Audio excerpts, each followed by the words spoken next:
Opa! Shalom, meus queridos e amados irmãos, minhas bênçãos de Deus. Vamos começar essa live com Jerusalém Shel Zahar, Jerusalém de ouro. Ó. Misar beluar bai min kompa honi Rama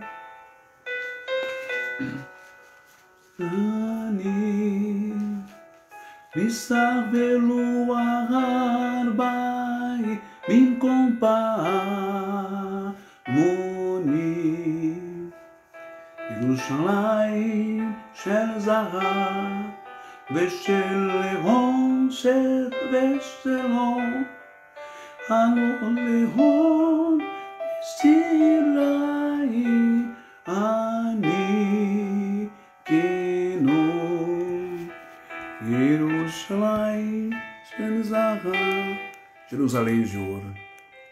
Muito bem, meus queridos. Eu vou passar aqui rapidinho.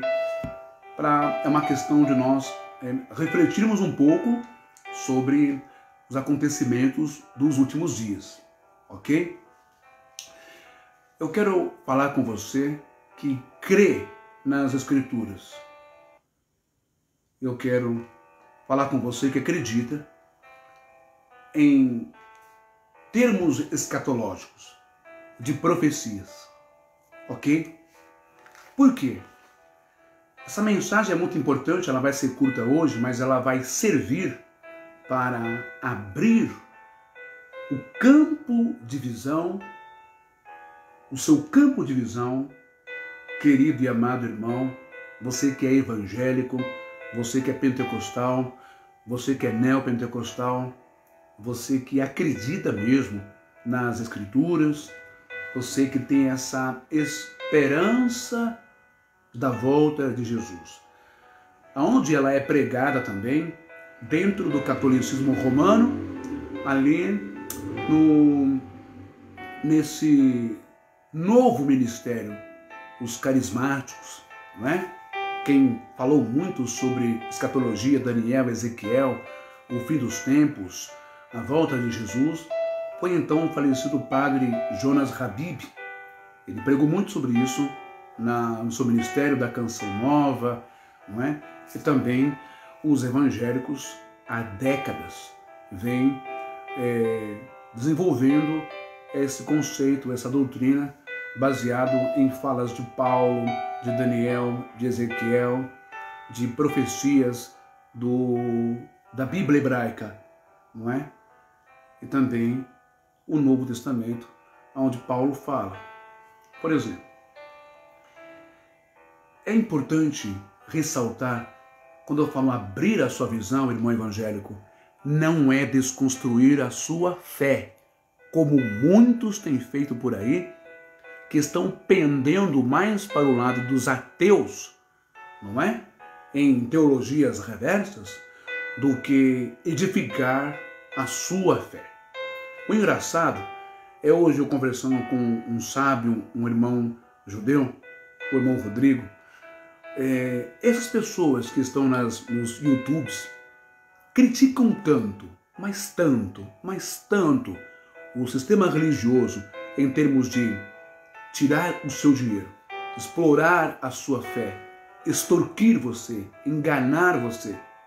Mas por outro lado, também fazem a mesma coisa e até mesmo pior, porque estão cobrando superchat, estão cobrando isso, cobrando aquilo, estão vendendo cursos, vendendo as coisas do eterno, vendendo as coisas de Deus, curso de hebraico, curso de grego, curso de aramaico, ensino disso, teologia daquilo, hermenêutica, exegese.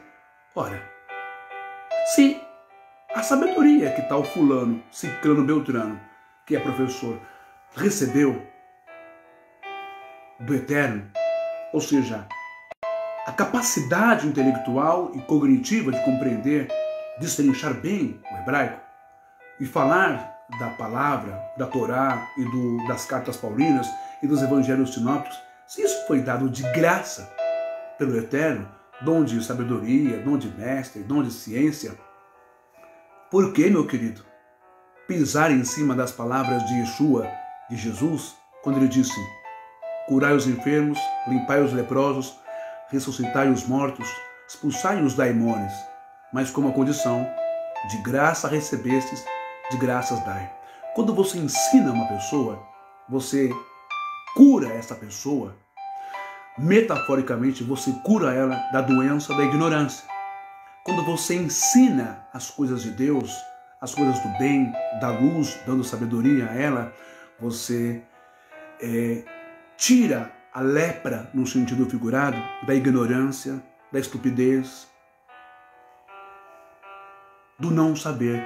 Quando você ensina a palavra de Deus a essas pessoas, você ressuscita essa pessoa de um estado de morte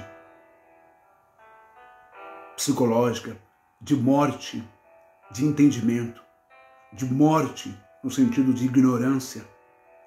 Quando você ensina a palavra de Deus com amor, pelo dom que Ele te deu, meu querido, você expulsa, elimina toda a complexidade, todo o problema psíquico, entre aspas, da mente da pessoa. Mas ao que parece, vocês estão vindo na contramão do Eterno e estão sendo antimissionários. Vocês estão pervertendo o caminho do Senhor. Vocês estão pregando contra o Altíssimo. E olha, vamos então um pouco falar sobre o templo de Deus. Eu faço essa pergunta porque, veja só, por que eu faço essa pergunta? Faço essa pergunta porque existe uma palavra que Jesus disse, algumas palavras, não é? Mas vamos começar assim.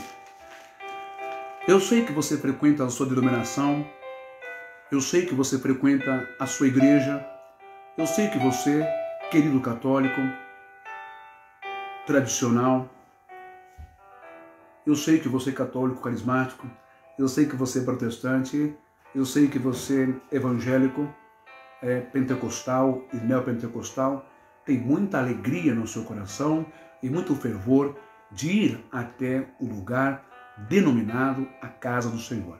E eu respeito isso. Eu sei que você gosta de estar lá, mas você sabe que, presta bem atenção, se você desenvolver uma intimidade com Deus, se você desenvolver uma intimidade com a espiritualidade, você vai chegar à conclusão e a níveis espirituais onde o Espírito revelará a você que você não precisa de ir e nem estar em nenhum local, em nenhum metro quadrado fechado, coberto por paredes, um suposto altar, não é? Para ter um relacionamento, para se alimentar, para ter o Espírito Santo, ou a palavra viva na sua vida, ou para ter as suas preces e suas rezas atendidas por Ele. Sabe por quê? Porque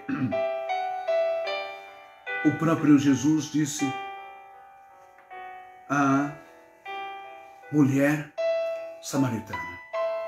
Em João 4:21, ele disse assim, em grego, porque está escrito em grego, Legon autos Iesus gene pisteuon moiosti choro ergomai chote ote en toutoi oros ote en Hierosolima proskinion pater. Disse-lhe Jesus, mulher, podes crer-me que a hora vem quando nem neste monte, nem em Jerusalém, adorareis o Pai. Então, você começa a observar as palavras de Yeshua, ou as palavras de Jesus para você, que não é um lugar em si físico, porque havia um respeito, uma veneração ao poço de Jacó, do pai Jacó, ao monte, não é como há hoje em dia, o Monte Sião, como há lá onde está a pedra do domo, onde está a cúpula dourada, onde está lá embaixo as escadas, para quem já foi lá sabe o que eu estou falando, você desce e tem a pedra negra, onde o pai Abraão intentou sacrificar Jacó, o seu filho, a pedido do Eterno, o que fora um teste.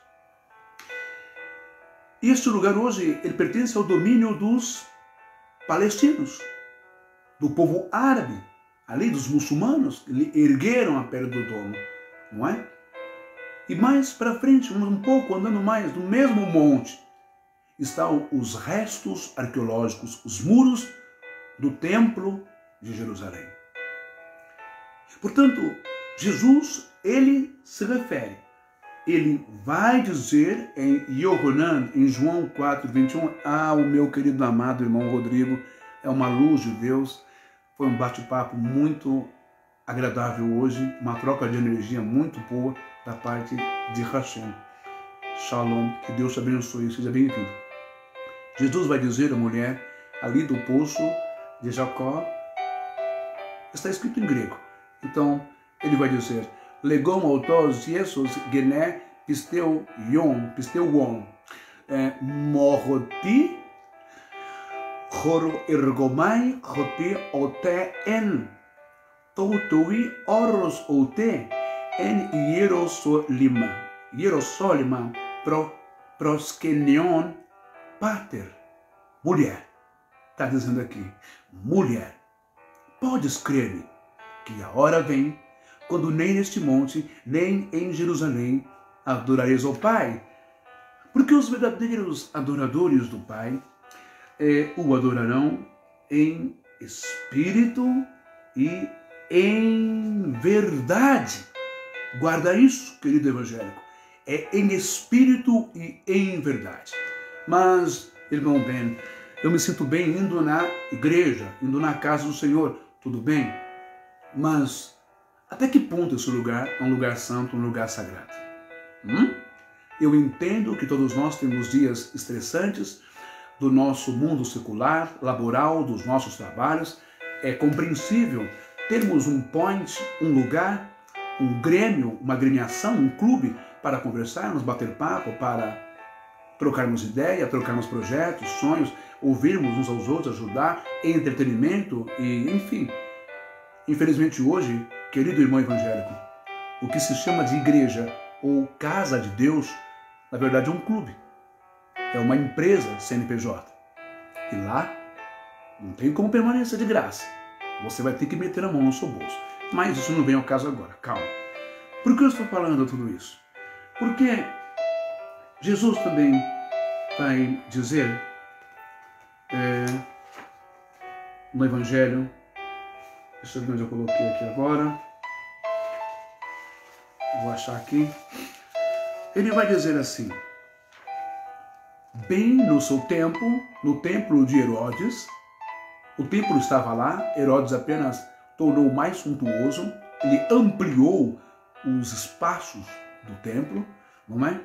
Mas neste exato momento, já a presença do Eterno não estava mais naquele lugar. Prestem minha atenção.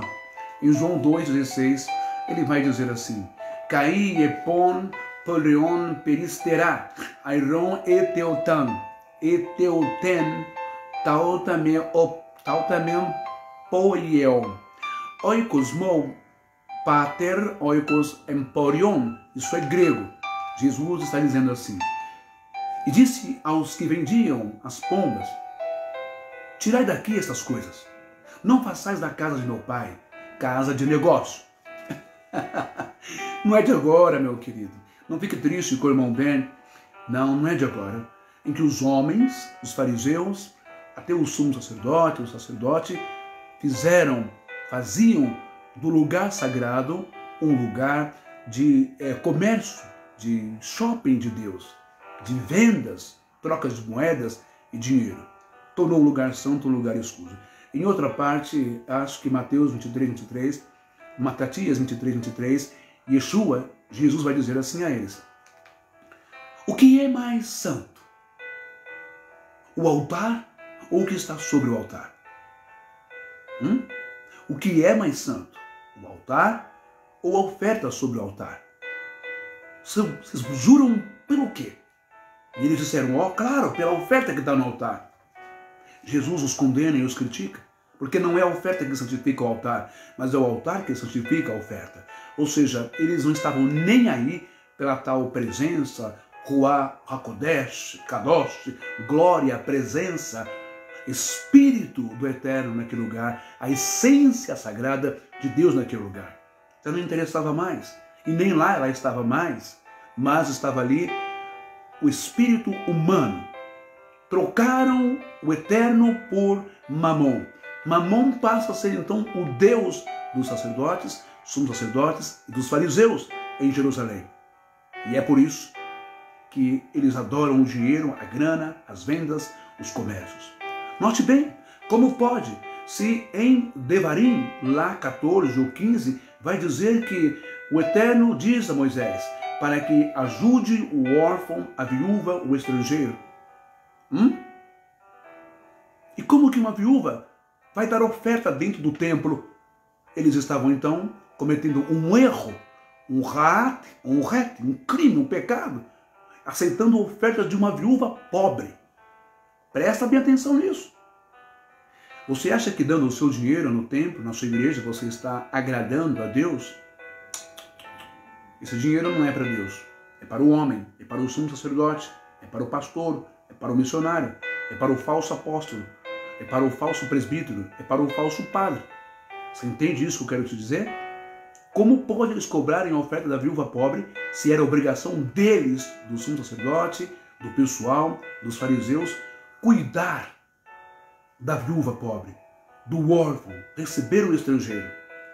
Mas em Mateus 23, Jesus vai condená-los, dizendo que eles são os que vão e invadem as casas das viúvas, cobrando. Você sabia que naquele tempo as orações que os fariseus faziam nas casas das viúvas duravam, não era minutos, era cobrado por minuto as orações, e demoravam aquelas orações para tomar o dinheiro delas.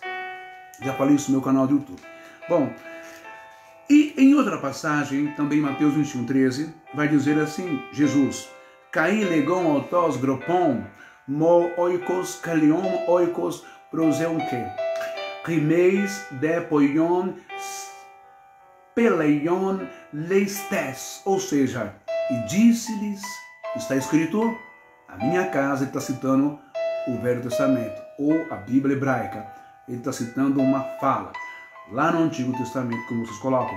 Ele disse-lhe, está escrito, Jesus está dizendo, a minha casa será chamada a casa de oração, mas vós a tendes transformado em covil de ladrões. Note bem que em João 2,16, ele fala que eles transformam a casa, para não fazer da casa de Deus, da casa do Pai, negócio. E aqui em Mateus 21:13, ele já chama eles de ladrões e fazem do templo covil de ladrões. Ok? Mas para começarmos a nossa live, eu quero fazer algumas perguntas.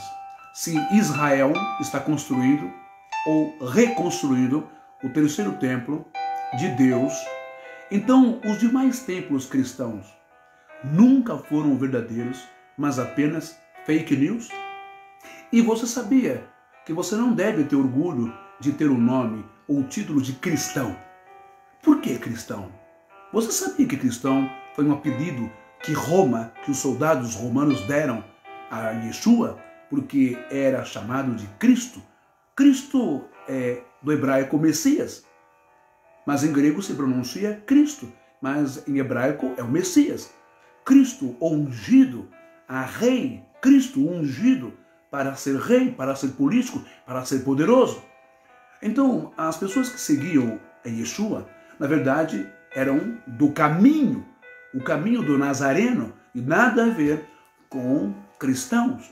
Então não tem orgulho de ter o título, de carregar o título de cristão. De jeito nenhum. Você deveria ter orgulho de carregar o título ou o cognome de Nazareno, seguidores do caminho, mas não cristão. Isso foi um apelido de zombaria, que zombaram dele. Muito bem. Nunca houve uma ordem de Deus ou de Yeshua, Jesus, para construir outro templo. Em nenhum outro lugar.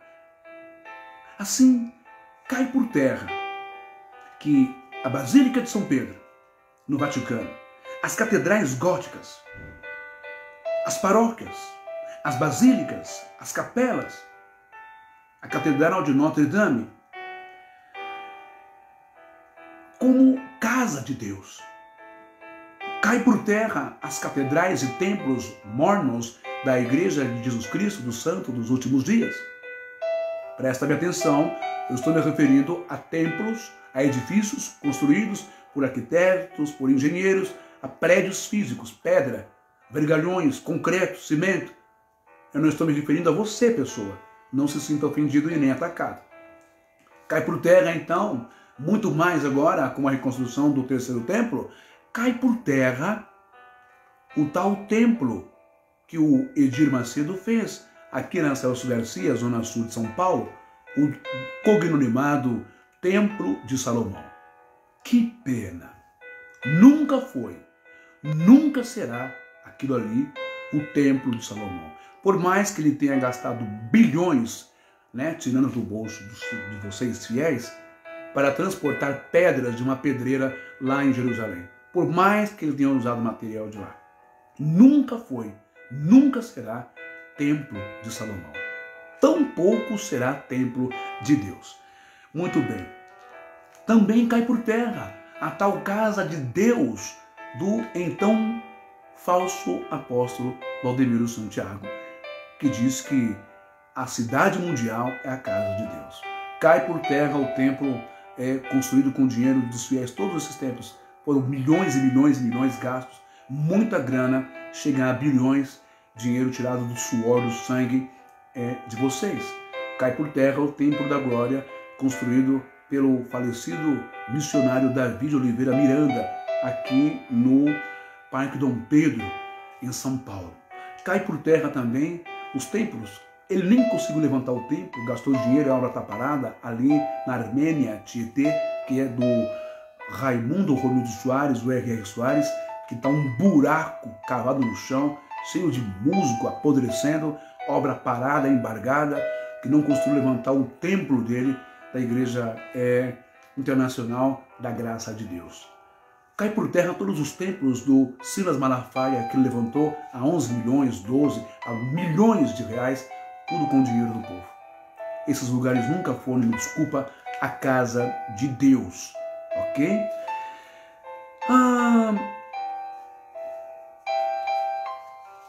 Assim como os galpões alugados, os que antes eram cinemas e prédios, como fica então o ir à casa de Deus agora?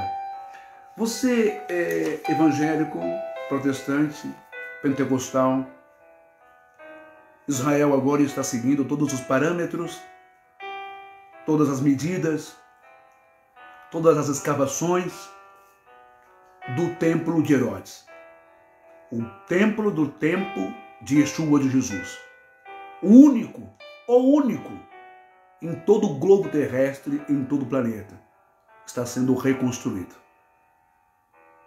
Lá, sim, literalmente, tendo a presença de Deus ou não, lá, literalmente, como está na sua Bíblia, em Crônicas, lá em Israel, é o templo, é a morada, é a casa, como você queira, do Eterno. E em nenhum outro lugar do mundo. Mas, para dar um pouco mais de tempero a essa nossa live, esse nosso bate-papo, eu quero rememorar você, evangélico, de que quando Davi disse: alegrei-me quando me disseram, vamos à casa do Senhor. Que casa era essa se não havia templo erigido, edificado e levantado ainda? Que casa era essa? Era apenas o local onde estavam os levitas. Era então a tenda, o tabernáculo. Era o tabernáculo, ainda que existia, ok? Como existia a escola dos profetas, o lugar onde estavam os profetas, os levitas, o sacerdote, o sumo sacerdote. Mas não havia templo erigido. Como eu disse hoje, confundem tudo, mudam tudo, não é? Avodá, em hebraico, quer dizer adoração, quer dizer serviço. Quem disse que quer cantar, quer gritar, quer louvar, louvor, adoração, não tem nada a ver uma coisa com a outra. Entende? Mas vamos lá. Só para temperar aqui esse nosso início de live.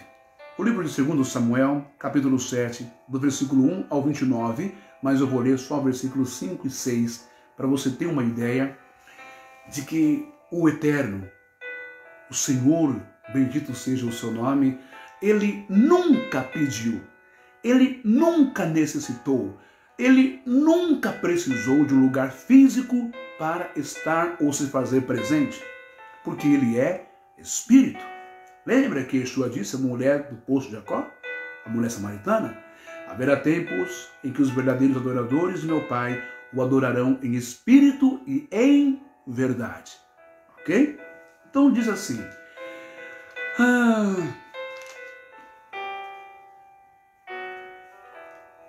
2 Samuel 7, 5, 6. Lekar ve'amarecha, lekar ve'amareta, el avedi, el David kol, amaria rever ratar, tibenerli, vaiti leriveti. Ou seja, vai e dize a meu servo, a Davi, assim diz o Senhor, edificarás, edificar-me-ias.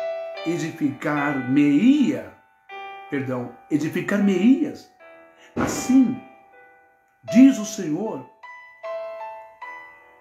edificar-me-ias, tu casa para minha habitação?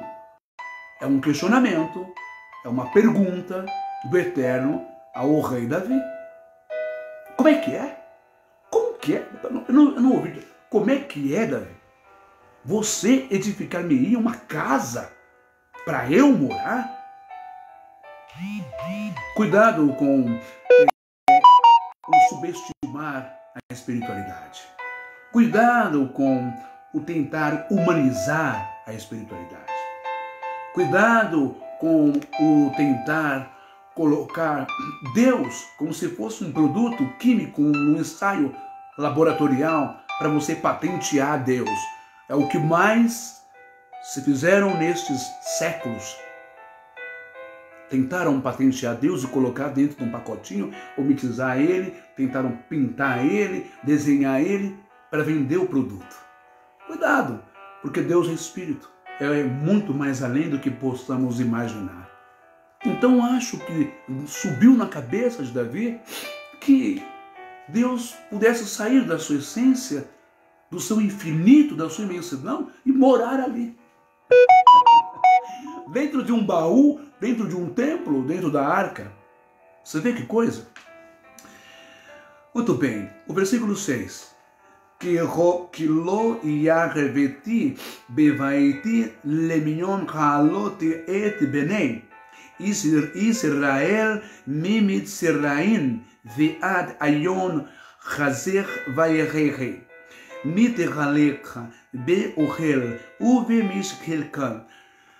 Porque em casa nenhuma habitei desde o dia em que fiz subir os filhos de Israel, do Egito até o dia de hoje, mas andei em tenda e em tabernáculo.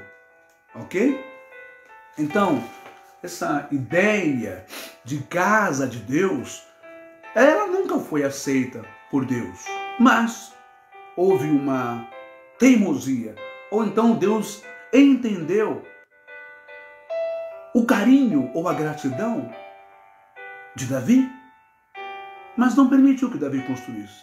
Permitiu que o seu filho Salomão.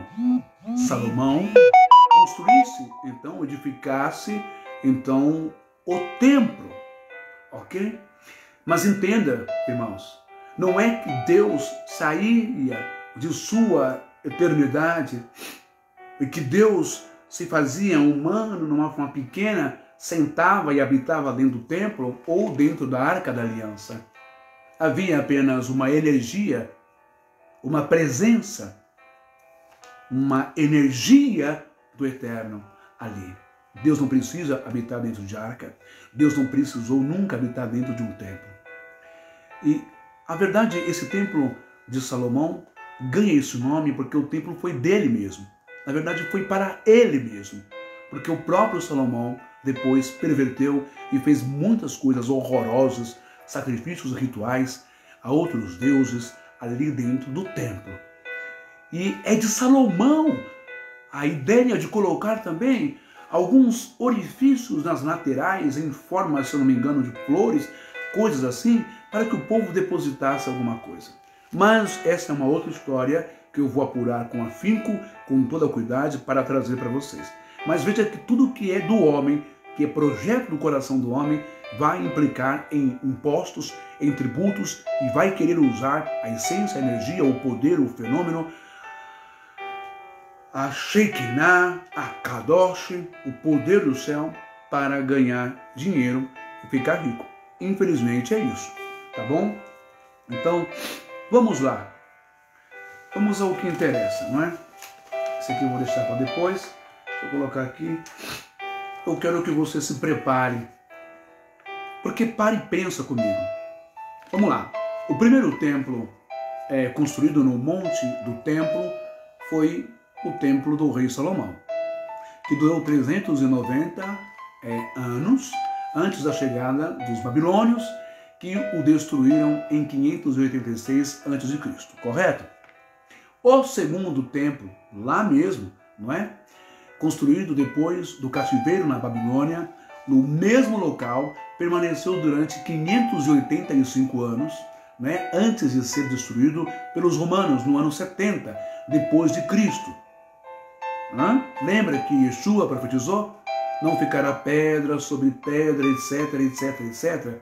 Se Jesus profetizou que não ficará pedra sobre pedra, como fica então a profecia dele? A profecia dele então cai por terra agora com a construção, a reconstrução do terceiro templo? Não, a profecia de Yeshua não cai por terra na construção do terceiro templo. Há coisas que irão acontecer. O terceiro templo será reconstruído sim, ele será erguido, já está em processo, em planejamento, ok? Eu vou continuar lendo e eu vou explicar para você por que o terceiro templo não durará muito tempo.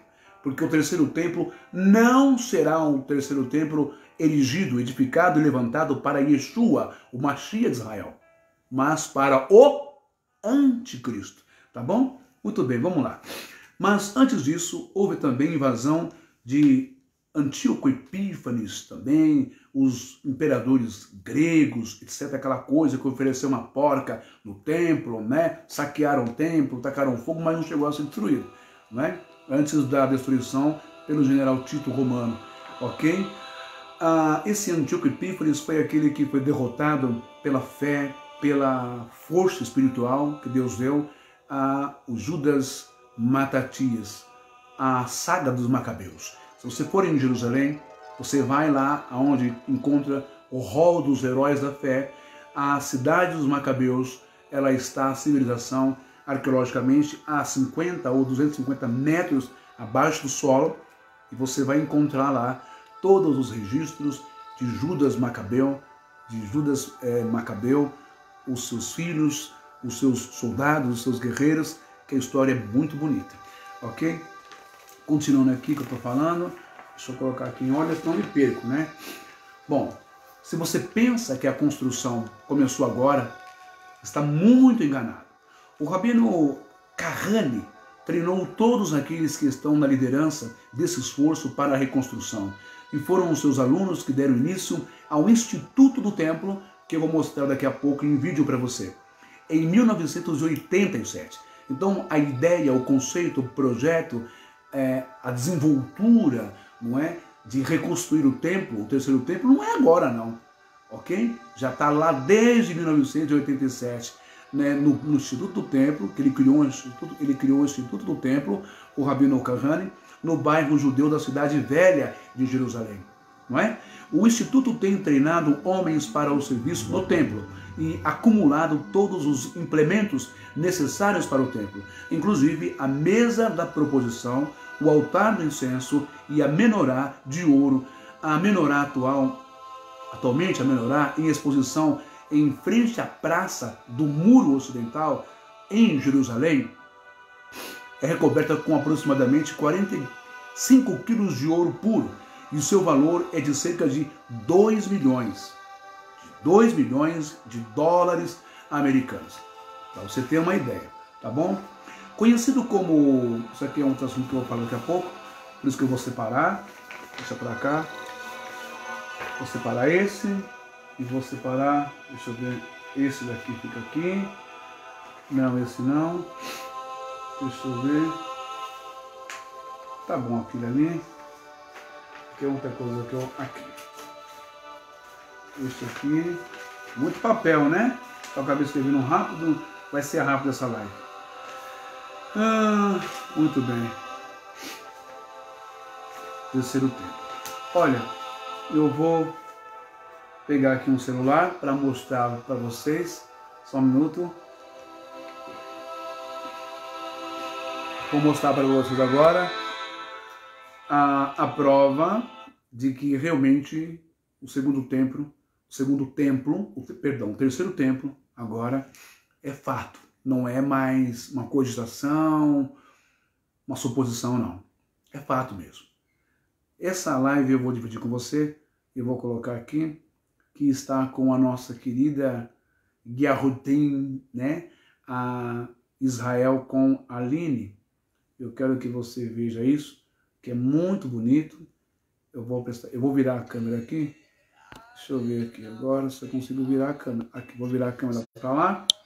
E vou colocar a live dela para você assistir, tá bom? Opa! Olha só que coisa linda aqui. Presta atenção. Opa! Presta atenção. Vou colocar aqui para vocês verem, tá bom? Olha lá. Eu vou me segurar aqui. Não sei se assim vai ficar bom ou assim fica melhor. E agora? Eu vou deixar assim mesmo. Vamos lá? Presta bem atenção aí, gente. Bem-vindos de volta ao Israel com a Aline. O assunto de hoje é o Templo de Jerusalém e por isso a gente veio no Instituto do Templo. A gente vai falar um pouquinho do primeiro e do segundo Templo de Jerusalém, mas a gente vai conhecer os utensílios que foram feitos do terceiro Templo de Jerusalém. E esse vai ser o foco do dia de hoje. Então, se vocês estão preparados, vamos começar! Bem-vindos ao Instituto do Templo. Esse local foi fundado em 1984 pelo Rabino Israel Ariel. E a ideia do lugar é estudar e também ensinar sobre o primeiro e o segundo Templo de Jerusalém, mas também eles querem se preparar para a construção do terceiro Templo de Jerusalém. Mas antes de a gente falar do terceiro templo, vamos falar do primeiro e do segundo. O primeiro templo foi construído há 3.000 anos, sobre o Monte Moriá, pelo rei Salomão. E as instruções para a construção do templo estão na Torá, na Bíblia. Desde os materiais de construção do templo, o seu tamanho, que utensílios deveriam ser colocados no templo, as roupas dos sacerdotes, está tudo muito bem detalhado. E por isso, graças à Bíblia e também à arqueologia, a gente pode entender como funcionava e como se parecia o templo. Esse templo lindo e colossal vai ser destruído pelos babilônios. E 70 anos depois, ele vai ser reconstruído pelos judeus quando eles voltam do exílio da Babilônia. O templo mais tarde vai ser reformado pelo rei Herodes. mas ele vai ser destruído pela segunda e última vez no ano 70 pelos romanos. E desde então o povo de Israel vive sem templo. E foi uma mudança gigantesca. O templo era o coração do povo de Israel. E por isso a gente poder estar nesse local é se conectar com a história do povo de Israel e também, de uma certa maneira, com o futuro dele.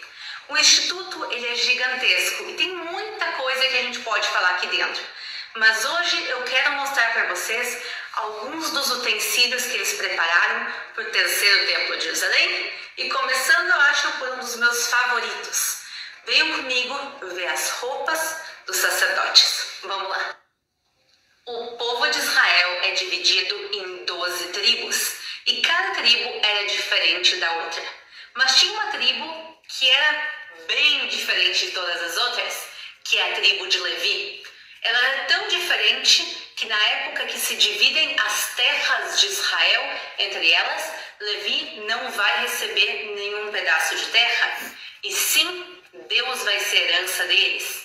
Eles vão ser os sacerdotes e as pessoas que cuidam dos trabalhos de Deus. Agora, dentro da tribo de Levi, tinha uma família que se chama a família de Cohen. O primeiro Cohen de todos é Arão, o irmão de Moisés. E eles vão ser os sacerdotes do templo. E por isso eles tinham algumas coisas diferentes. Entre elas, a gente vai ver aqui as roupas dos Cohen. Mas o que essa linda roupa tem de diferente? A gente lembra do versículo de Deuteronômio 22:11, onde está escrito: não use roupas de lã e de linho misturados no mesmo tecido. Isso é uma regra para todo o povo de Israel. Com exceção de quem era sacerdote no templo, eles sim tinham roupa que misturava lã e linho. A roupa branca que a gente está vendo do sacerdote era toda feita de lã, e a parte vermelha bordada no cinto, ela é de linho. E agora eu quero abrir com vocês a roupa do sumo sacerdote, pessoal. Essa roupa é o luxo. Para vocês terem uma ideia, essa roupa aqui, para ela ser desenvolvida, ela custou mais de 500 mil shekel, que, pessoal, são mais de 800 mil reais. Mas por que ela é tão cara? Devido aos materiais com que as roupas dele eram feitas. Está muito bem explicado no livro de Êxodo, capítulo 28 e 29. E vamos ver agora algumas partes dessa roupa, começando pelo peitoral. A gente consegue ver que tem 12 pedras. Cada uma dessas pedras representa uma das tribos de Israel. E já que essas pedras são todas preciosas ou semi-preciosas, isso já aumenta o custo da roupa. Além disso, a base dourada que a gente está vendo, ela é feita realmente de ouro. E nas pedras a gente consegue também ver escrito em hebraico o nome de cada uma das tribos. E olhando de perto os detalhes do peitoral, que em hebraico a gente chama de Roshan, a gente consegue ver que as correntes e cordas e também os anéis são feitos de ouro. Além disso, no próprio peitoral, entre os fios coloridos, tem fios bem finos de ouro, que fazem a roupa ficar um pouco brilhante. E também parte das roupas do sacerdote, inclusive, são bordadas a ouro, como nessa outra parte que a gente está vendo aqui agora. E aqui na ponta da roupa a gente vê que tem sinos, vocês podem ouvir eles. E esses sinos são tradicionais da roupa do sumo sacerdote. E uma coisa que eu acho incrível é que um desses sinos foi encontrado nas escavações arqueológicas da cidade de Davi. A última peça do sumo sacerdote que a gente vai falar é a coroa dele, como está escrito em Êxodo 28, 36 e 37. Também farás uma lâmina de ouro puro, e nela gravarás, com as gravuras de selos, santidade ao Senhor. E atá-la-ás com um cordão de azul, de um modo que esteja na mitra. Na frente da mitra estará. Quer dizer, essa placa de ouro com escritos em hebraico, ela é amarrada sobre a mitra, que é o turbante do sumo sacerdote. E outra coisa que tem aqui é a Hatzrotzra, que é a trombeta. Essas trombetas eram usadas pelos levitas. E como vocês sabem, ou pelo menos os que viram alguns dos outros vídeos aqui no canal, a família, pelo meu lado materno, sim, eram Cohen, e quer dizer que também são da tribo de Levi, então eles me convidaram aqui também a tocar ela. Ela é feita de prata pura e ela é tocada pelos levitas no templo, no momento que se faziam sacrifícios e em outros momentos festivos. Então, vamos lá, é pesado, pessoal.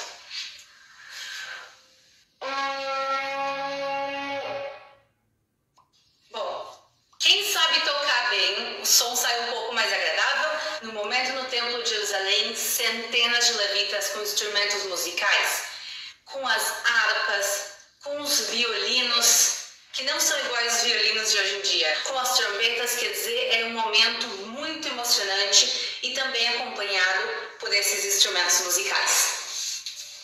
Aqui do nosso lado, a gente vê o altar do incenso. O uso do incenso, ele é um trabalho fundamental do templo. Por isso, ele tinha muitos e muitos detalhes.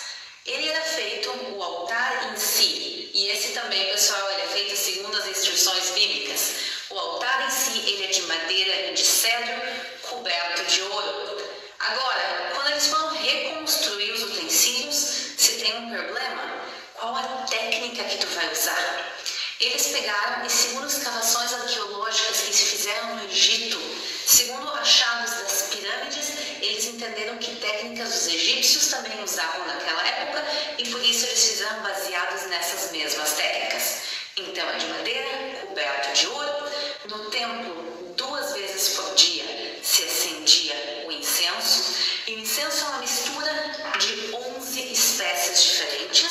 A gente consegue ver aqui essa mistura, que é de 10. Por que de 10 e não de 11? Porque a gente não pode recriar essa mistura que não seja para o templo em si. Então eles têm aqui potinhos com as 11 espécies, mas quando eles misturam, eles fazem só até 10. E uau, pessoal, vocês não têm noção que delícia o cheiro. Ele é bem diferente do que a gente está acostumado, mas realmente muito bom. E daí ele não é em pedacinhos, se colocaria aqui, se bate e se faz um pó. O incenso, ele era um pó colocado por cima de brasas e ele queimava e perfumava o templo de Jerusalém. E a arte de fazer esse incenso e fazer ele da maneira correta era o trabalho de uma família específica, a família de Avtinas. Acender o incenso era uma honra enorme e todos os sacerdotes queriam fazer isso. E por isso, para ser de uma maneira justa, se fazia um sorteio entre os sacerdotes e assim se decidia quem ia ser aquele que acendia o altar do incenso naquele mesmo dia. Aqui a gente está vendo um utensílio um pouco diferente no templo. Isso aqui é a mesa de pães. A gente sabe que dentro do templo tinha pelo menos uma, mas podia ter mais. Aqui no Instituto do Templo eles recriaram somente um, que é o que a gente vê aqui do lado. Aqui todos os sábados, no Shabbat, eram colocados... Bom, meus irmãos, eu vou interromper, porque o vídeo... Deixa eu virar a câmera aqui para mim. Cadê? Opa. Vamos ver se eu consigo virar a câmera. Aí, eu vou interromper porque o vídeo ele é bem longo, tá bom? E a bateria aqui do trem tá acabando. Deixa eu ver aqui essa parte importante. Isso aqui, deixa eu ver. Opa, deixa eu voltar aqui. Essa aqui, bom, só vou voltar aqui, já tá acabando no final, só para adiantar, senão vai demorar a live, tá bom? Olha lá. A gente está chegando no final do Instituto do Templo e aqui é um local onde a gente pode conhecer e também tocar no passado.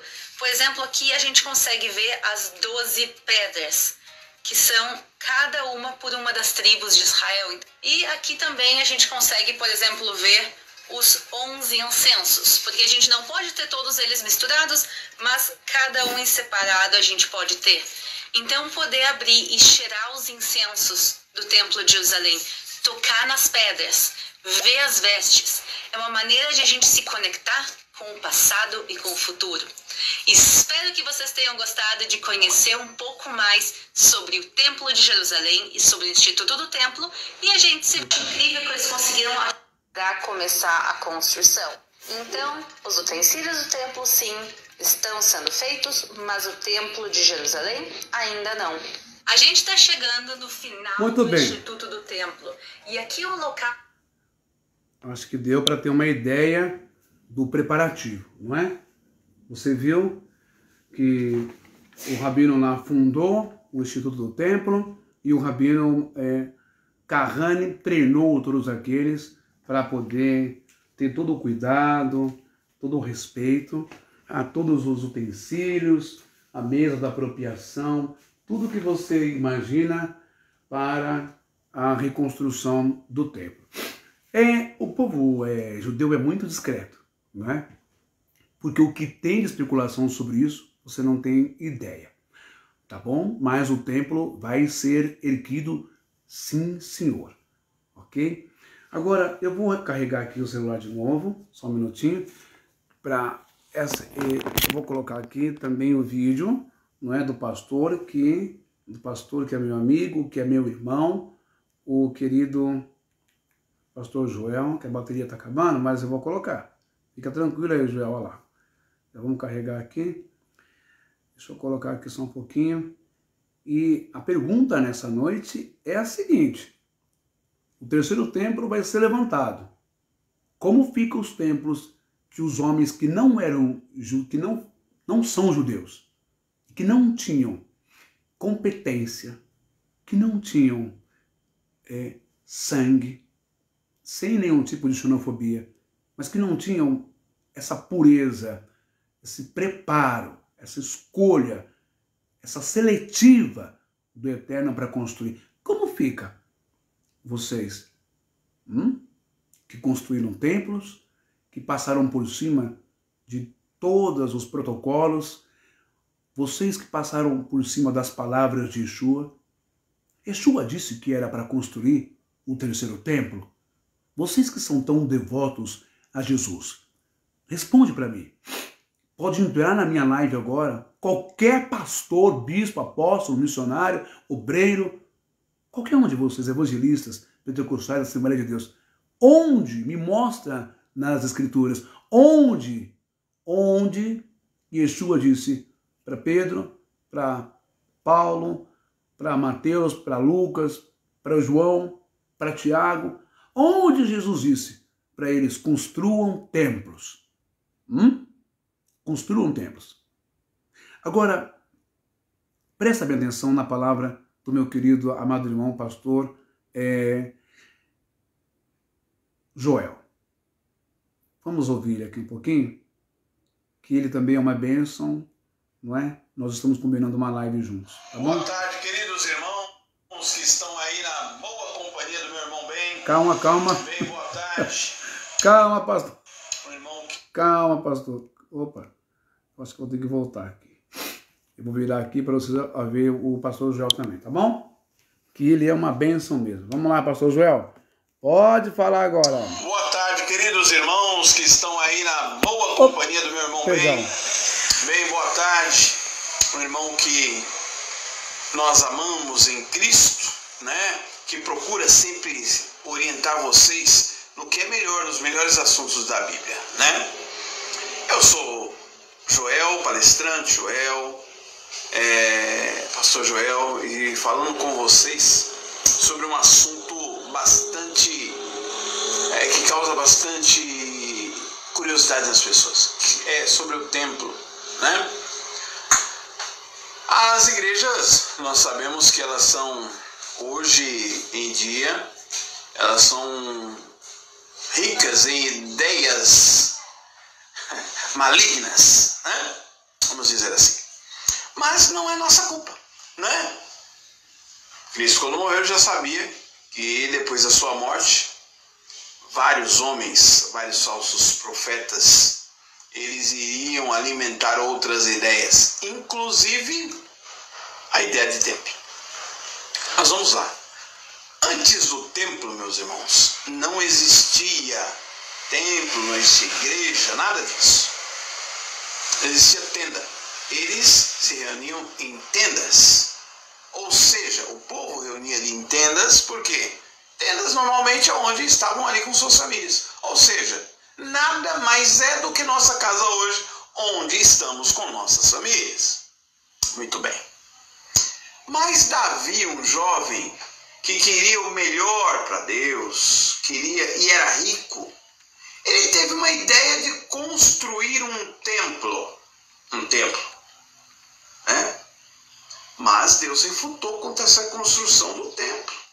Né? Deus refutou contra essa construção do templo, mas com o tempo Deus deixou com que ele fizesse esse templo. Houve a inauguração desse templo, e foi um templo abençoado. Então não foi qualquer templo. Mas o que nós estamos falando do início do templo com o que estão fazendo agora, a construção do terceiro templo de uma forma secreta? Um dos locais que eu vou pedir que os irmãos não esqueçam, que nós precisamos ficar de olhos sempre atentos, é o Monte Moriá, onde Abraão teria levado o seu filho Isaque para sacrificá-lo, e onde Deus teria aparecido a Davi. As promessas estão voltadas para esse monte, mas também para o Monte Sião. Então note bem que nós estamos falando, vamos falar sobre esse terceiro templo, que estão construindo secretamente. A construção, nós vamos falar da ambiguidade, que é a construção e a destruição. Houve construção e destruição.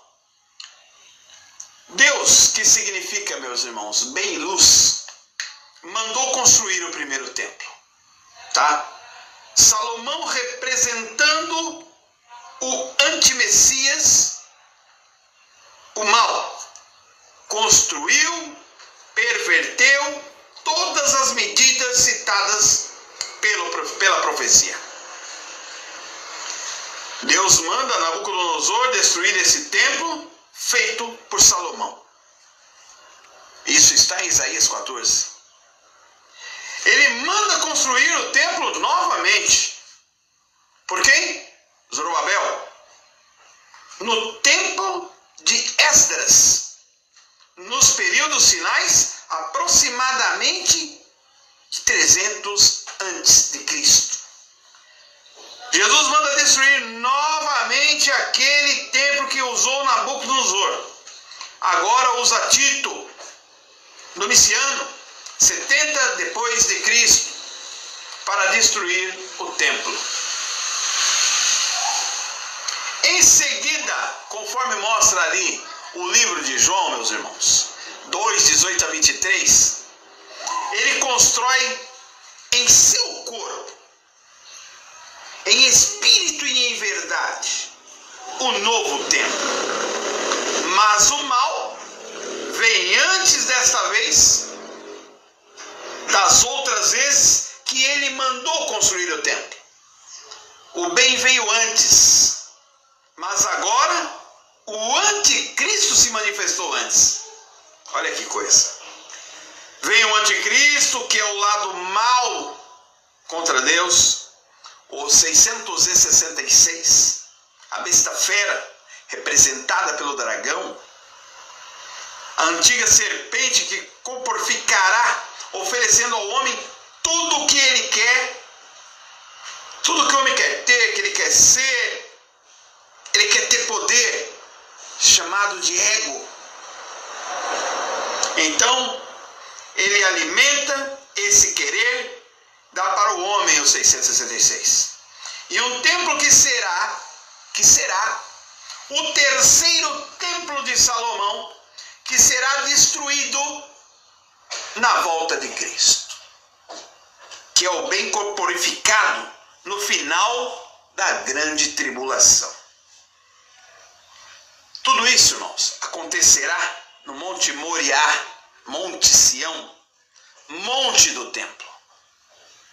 Então será construído o templo do milênio, que será destruído de novo no juízo final. Então surgirá o último templo, que será a luz, será de luz, onde o Senhor será o nosso templo para sempre. Portanto, tudo o que se faz em termos de templo não adianta. Não adianta. E por que não adianta? Simplesmente porque, irmãos, o templo somos nós.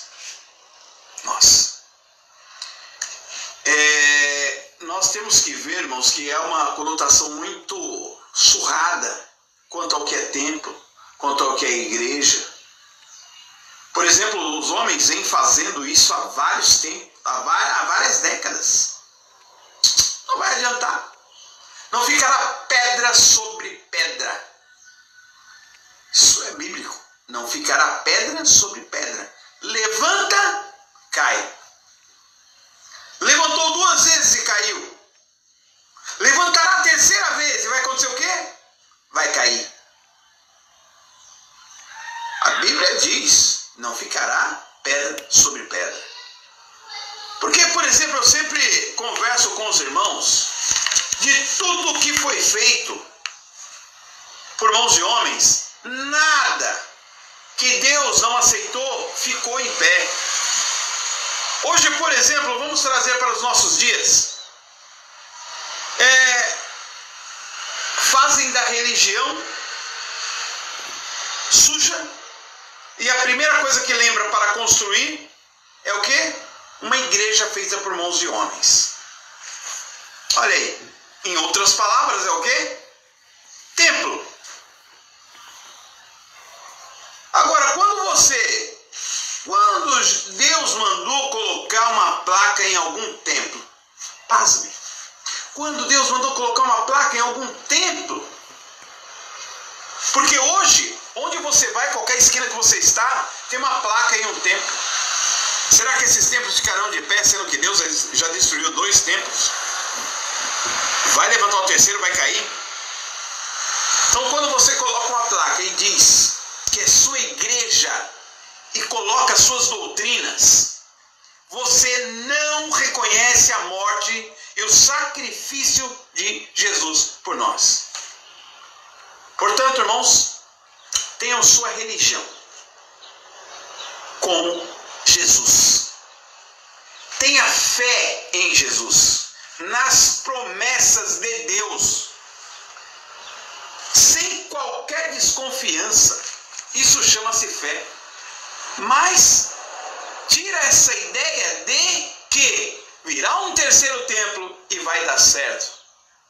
Não deu o primeiro, não deu o segundo e não dará o 3º. Nós cristãos não temos que confiar em nenhum templo que irá se levantar. Ele pode ser secreto ou não secreto, será derrubado. Não ficará pedra sobre pedra. Portanto, tenhamos cuidado em confiar em doutrinas humanas, em palavras humanas e deixar a palavra de Deus. Hoje em dia, o conjunto de princípios colocados, ou seja, doutrinas, são feitos para chamar de religião. E religião é um sistema. E o sistema é sujo, mas o cristão não é sujo, porque o cristão segue os passos de Jesus. Você é crente ou você está cristão? Ou você é cristão? Pergunte para você. Porque o crente, até o demônio é. Ele acredita que existe Deus. Você está cristão? Você só está quando você está lendo a palavra de Deus. Agora, você ser cristão é 24 horas. É ter fé em Deus. É acreditar em Jesus. É acreditar que somente Ele cuida do nosso templo, o nosso templo. Portanto, irmãos, é um prazer enorme estar falando com vocês sobre essa matéria, que é uma matéria que realmente precisamos tomar cuidado. Mas, saiba, não ficará pedra sobre pedra. Quantos templos construírem, eles cairão. Meu irmão, bem, forte abraço. E a todos os irmãos que estão assistindo a sua live, forte abraço. Que Deus abençoe todos. Muito bem. Palavra de sabedoria do meu querido e amado irmão, pastor. Boa tarde, queridos Opa, irmãos. o pastor aqui de novo. Opa! O pastor é Joel, um palestrante, um homem de Deus abençoadíssimo que nos conhecemos aí. E prega por chamada, por graça e por vocação. Ok? Ele deu a sua posição, a sua palavra, repleta de sabedoria, nos banhou com luzes de entendimento. Mas isso é que é importante. O meu desejo é que você, crente, evangélico, você católico, carismático, protestante, evangélico, pentecostal, neopentecostal, o meu desejo é que os seus olhos se abram, como abriram-se os meus olhos e os olhos também do pastor Joel e tantos outros irmãos, não é? Para que você não se prenda ao espaço físico, para que você não se torne um viciado em campanhas, em envelopinho, em dinheiro, em negociar com Deus como se Deus fosse um agiota, um bicheiro, ou como se fosse um agiota mesmo, da Agiplan, com respeito à Agiplan, um agiota nesse sentido, como se fosse um Tamarada da Cá, uma Crefisa, um BMG, um agiota, um Agiplan da vida, um Bradesco, Itaú, um Banco do Brasil, uma Caixa Econômica. Quero aqui, claro, pedir para vocês se inscreverem no canal do irmão, do pastor Joel, da sua esposa, apareceu ali, acho que é o canal dela, Rosângela, uma coisa assim, e também para que vocês se inscrevam no canal da Aline, que é uma israelita, não é? Você viu ela mostrando lá os utensílios do templo, a roupa do sacerdote, todo o preparo ali no Instituto do Templo, não é? Que desde décadas já existe, né? E pessoas especiais, arqueólogos ali de Jerusalém, todo mundo na luta, cavucando as terras para achar alguma coisa, resquícios do templo, materiais arqueológicos, para já estar pronto o Instituto. Você viu lá muita coisa, creio que uma outra live que eu vi, 80% ou 90% conseguiram restaurar. Então, a construção do templo já começou, na verdade, não é? É que o judeu é muito discreto. Mas tem umas coisas que eu quero pincelar aqui que são muito importantes de nível escatológico e quero que você preste bem atenção. Ele pontuou muito sobre o templo, que está certíssimo, que o templo de Deus somos nós. E essa edificação, reedificação do terceiro templo, o que muda nos dias atuais? O que muda na história da religião? O que muda na mente, na cabeça dos evangélicos? A minha pergunta é, como fica agora, com todo respeito ao povo da Igreja Universal, do Reino de Deus, da Mundial, mas em específico da Universal? Porque foi feita uma chamada no início da construção do templo, aqui que se diz Templo de Salomão, na Avenida Celso Garcia, aqui no Brás, não é? Bem ao lado da Catedral da Fé, aquela coisa da João Dias e outra catedral do lado, mas enfim. Você que é da Universal, como fica agora? Não é um templo fake news, não é uma réplica, não é uma maquete gigantesca, não é uma imitação, não. É o levantamento do terceiro templo no mesmo local, no monte ali, que o irmão falou, não é? Moriá, ali em cima, Moriá, o Monte Sião, enfim. Como fica agora? Aonde é essa casa de Deus agora, esse templo de Deus? Como é que fica isso? Explica. Então, se o verdadeiro templo lá em Israel está sendo erguido, o templo cognonimado de Salomão é falso. Nunca foi, nunca será o verdadeiro, o original templo de Deus. Sendo assim, nunca houve, nunca haverá habitação do Espírito, da presença, da energia, do espectro, da unção, do Ruach HaKodesh ou da Shekinah de Deus no templo do Edir Macedo, que não é de Salomão, mas é do Edir Macedo. A cidade mundial, ou templo, é templo de Valdemiro Santiago, não é de Deus. Os templos da Assembleia de Deus Vitória em Cristo não é de Deus, é templo do Silas Malafaia. O templo da Glória na Baixada do Glicério, aqui não é o templo de Deus, é o templo do Senhor já falecido Davi de Oliveira Miranda, o missionário Davi Miranda da Deus e Amor. E assim por diante, o templo da Renascer é o templo do Estevão Hernandes e da Sônia Hernandes. Entende o que eu quero dizer? Você entende que o templo ou a Cátedra de Notre-Dame na França, não é, que é um ícone de turismo, não é de Deus, mas é da Igreja Católica.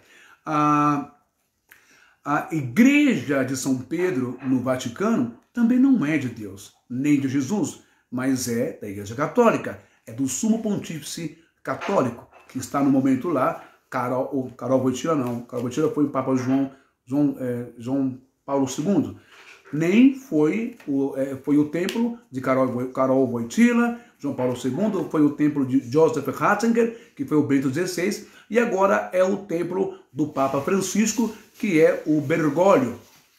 Mas não é templo de Deus e não é a casa de Deus.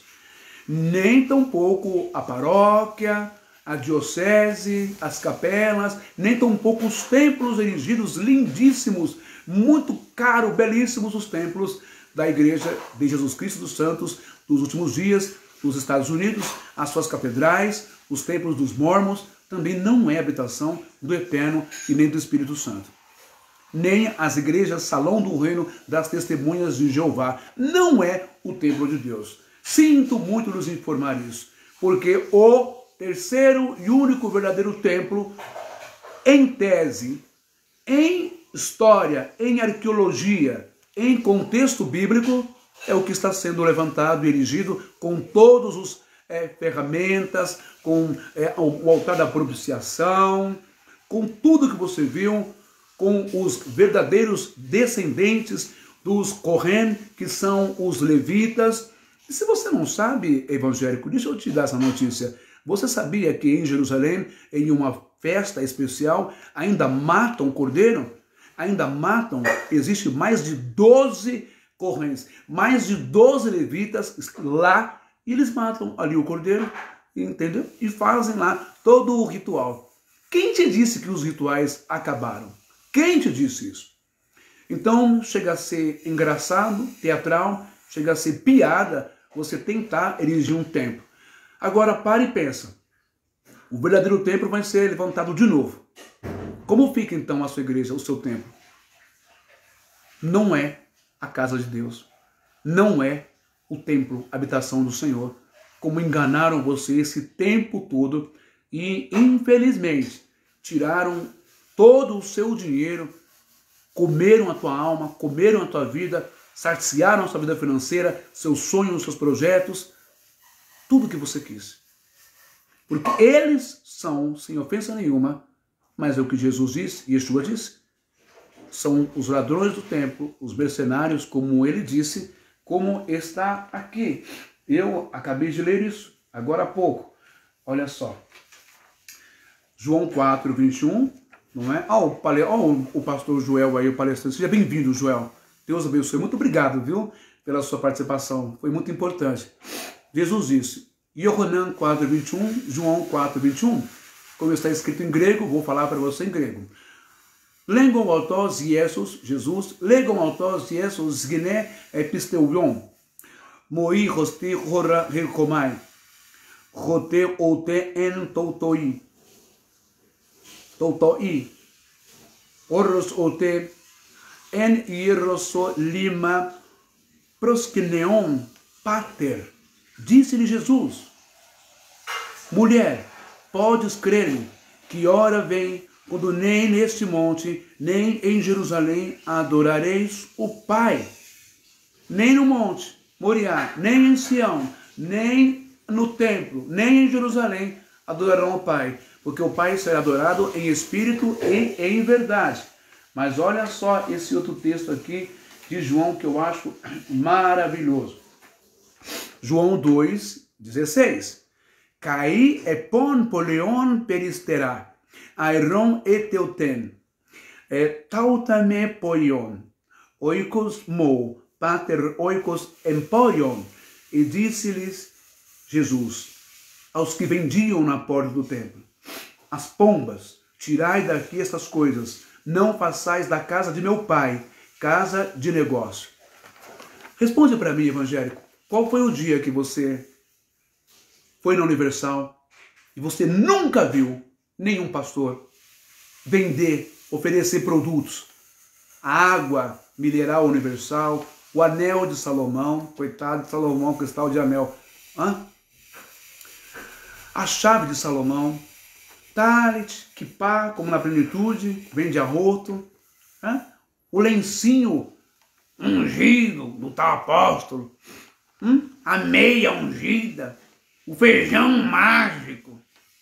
As campanhas, os envelopes, dízimos, ofertas, propósitos, sacrifícios, fogueira santa de Israel, muralha de Jericó, corrente do sal grosso, corrente do amor. Qual foi o dia em que você não foi levado, seduzido, coagido, pressionado, hipnotizado por sugestão, por hipnose, a comprar alguma coisa? Evangélico, para e pensa no que, não o que eu estou falando, mas o que Yeshua, Jesus, o teu Jesus, que você ama tanto, ele disse. E agora, em Mateus 21:13, ele diz assim: Cain legon otos grapon, mo oikos kalion oikos proseuke, rimeis de poion, speleion leistes. Jesus está dizendo assim, e disse-lhes Jesus, está escrito: a minha casa será chamada casa de oração, mas vós a tendes transformado em covil de ladrões. E como no princípio, olha só o que o Eterno disse para Davi. Em 2 Samuel 7, versículo 5 e 6. Lecha ve'amarer el avedi al Davi kol amar Yahver ou Yehovah Ra'atah tivenech li vait leshiveti ou lehiveti. Porque vai e dize a meu servo a Davi, assim diz o Senhor, edificar-me-ias tu casa para minha habitação? Versículo 6. Keho yashavet bevait lemion halot et bene. Israel mimiter serain ou mimitzrain viad. Chayon chasef vaerechei. Miteralech beocher u vemish recan. Porque em casa nenhuma habitei desde o dia em que fiz subir os filhos de Israel, do Egito até o dia de hoje, mas andei de tenda e em tabernáculo. Então essa história, note que sempre o homem quis, vou falar de novo, patentear espírito, patentear a Deus, criar uma logomarca, um lugar, um logotipo, aqui, nesse lugar. E foi tanta insistência, como disse sabiamente o pastor Joel, que Deus acabou concordando, sabe? Mas veja só isso daqui. Toda vez em que o homem se coloca nesse caminho, como há uma associação, uma ilustração que eu sempre coloco, que diz assim: você já andou de carro ou de ônibus pelas BRs, pelas rodovias do Brasil, e lá sempre você tem que pagar o quê? Como chama aquele negócio que cobra? É o quê? Pedágio. Sempre você tem que pagar pedágio. Nós sabemos que Yeshua, Hamashia, Benetzeré é o caminho. Nós sabemos isso, que Yeshua é o caminho. Mas os homens se apropriaram desse caminho e tornaram-se pedágios. Para você chegar até o primeiro céu, você tem que pagar esse valor. senão daqui você não passa. Para você chegar a Santos, Minas, Rio de Janeiro, Bahia, Pernambuco, enfim, quantos pedágios existem? Agora eu te pergunto, quantos pedágios existem nesse caminho metafórico, não é, simbólico, que é Jesus? Nós sabemos que ele é o caminho. Mas, fazendo uma alusão metafórica, quantos caminhos nós temos para chegar até Yeshua, aqueles que não conhecem a verdade? Temos, com todo respeito, a Igreja Católica Apostólica Romana, temos a Igreja Batista, temos a Igreja Presbiteriana, temos a Igreja Metodista, temos a Igreja Assembleia de Deus, temos a Congregação Cristã no Brasil, temos a Igreja Pentecostal, Assembleia de Deus, temos a Igreja Deus é Amor, temos a porta para o céu, temos o caminho para o céu, temos a plenitude, temos a Igreja Mundial do Poder de Deus, temos a plenitude do Poder de Deus, temos a Assembleia de Deus, Ministério do Belém, a Assembleia de Deus, Ministério do Madureira, Ministério do Peru, Ministério de Francisco Morato, Ministério um conglomerado de ministério, sabe? Enfim. E também temos a Renascer, a Igreja Renascer em Cristo. E, olha, são milhares e milhares de CNPJs registrados como fonte de lucro muito promissora nos cartórios do Brasil inteiro, como instituição filantrópica, que de filantropia não tem nada a não ser enriquecer os seus líderes, os seus pastores, com todo respeito. Eu não estou me dirigindo e atacando os membros das igrejas. Nós estamos aqui dando uma pequena introdução e aula do que virá semana que vem, tá bom?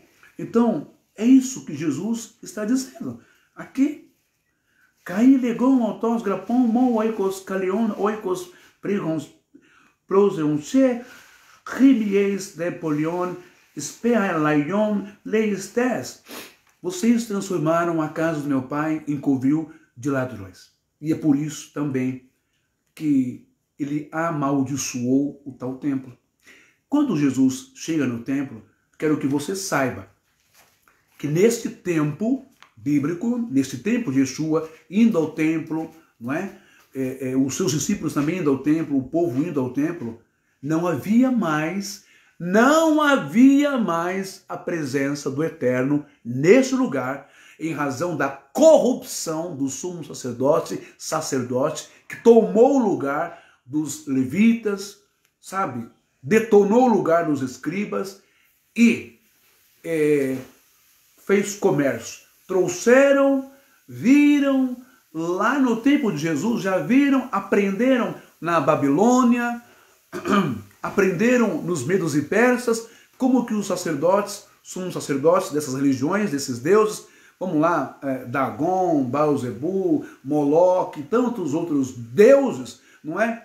Como eles adoravam, como eles trabalhavam, como eles ganhavam dinheiro, como que os reis da Babilônia e do Egito ganhavam milhões do povo através das mentiras. Se não desse, ia para um tal de inferno, se não desse, ia ser castigado. Então, toda essa história de coletar dízimo em dinheiro, em grana, para construir pirâmides, para construir ruas, impérios, templos aos seus deuses, tudo isso os fariseus trouxeram, os sacerdotes trouxeram na sua escravidão no exílio, e aí aplicaram isso no templo, cometendo cometendo pecado, porque o templo nunca foi usado, primeiro para pregar, como Edir Macedo faz no templo dele, e o Silas Malafaia também faz, e tantos outros. O templo nunca foi lugar para pregar a palavra, o templo foi lugar para adorar, ok? Era um outro espaço que se falava da lei, da Torá, ok? E esse espaço foi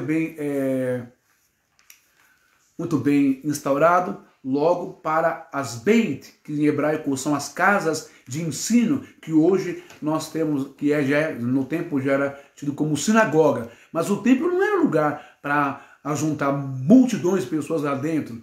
Não, era no átrio, não era como é hoje, essa banalização, essa bagunça.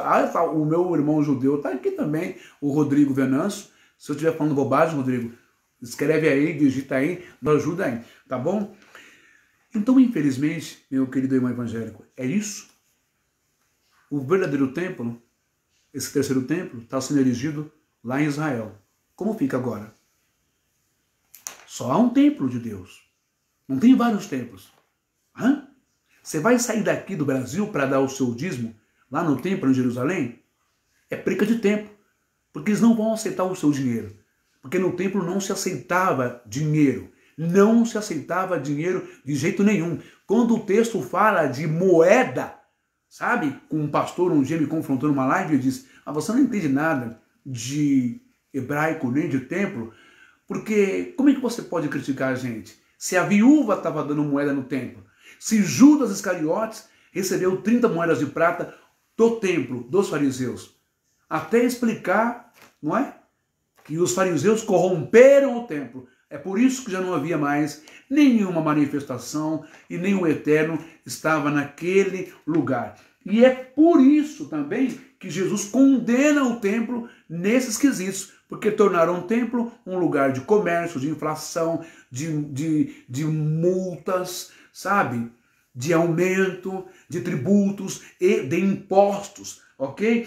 E é por isso também que eu li, segundo Samuel, já desde o início a espiritualidade já queria bloquear, já queria interromper esse desejo de Davi, mas foi consumado por Salomão.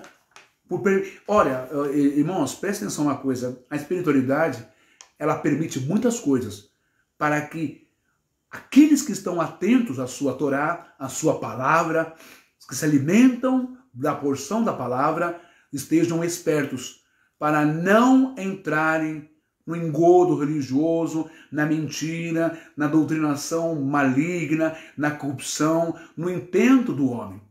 E, infelizmente, hoje, a maioria das pessoas, eu falava hoje com o meu irmão judeu aí, o Rodrigo, porque quem é a porta larga? Quem são, não é, as portas largas deste mundo que Yeshua disse? E muitos irão pelo caminho largo, pelas portas largas. Multidões os seguirão. Ô pastor, se você acha que a sua igreja tem pouquinho membro, 10 membros, não é nada, e você está depressivo, frustrado, não tem sinal de Deus aí, fica tranquilo. Porque muitos que vão pelo caminho cheio, lotado, um mar de gente, a maioria estão no engano. Estão no engano. No engano gracista, às vezes, no engano pentecostal, no engano evangélico, no engano católico, porque o anticristo está espalhado pelo mundo. Bom, então eu quero terminar essa live aqui lendo isso daqui para vocês. Deixa eu ver se eu acho. Deixa eu ver aqui. Opa! Vamos terminar essa live. Muito bem. Jesus disse, foi registrado por Yohanan, ele disse que aquele que está em mim está no Pai, aquele que tem o meu Espírito, e nós estamos nele, habitamos nele. Você é o principal templo, santuário e morada de Deus. Por que eu falo isso? Porque Jesus disse isso. Ele nos ensinou. A palavra eclésia, se eu não me engano, do grego, se eu não me engano, chamados, os chamados para fora. Para fora do quê? Para fora do templo. Para fora, não necessariamente do templo, mas para fora do sistema religioso, que fanatiza, bitola, que torna você um zumbi na mão deles. Como diz Jeremias, acho que capítulo 5, que eles têm o poder de transformar você como se fosse um pássaro, presos em uma gaiola. Sabe, e eles se alimentam da sua gordura, da sua carne, de tudo que você tem. Irmão evangélico, aqui não é maldade, intenção, perversidade, aqui nós estamos falando da autenticidade da palavra de Deus no hebraico, no grego, para que você se volte ao eterno, se volte ao Espírito na sua casa, não seja mais vítima, não seja mais furtado, roubado, sacrificado e levado a rituais pagãos que não tem nada a ver com Deus.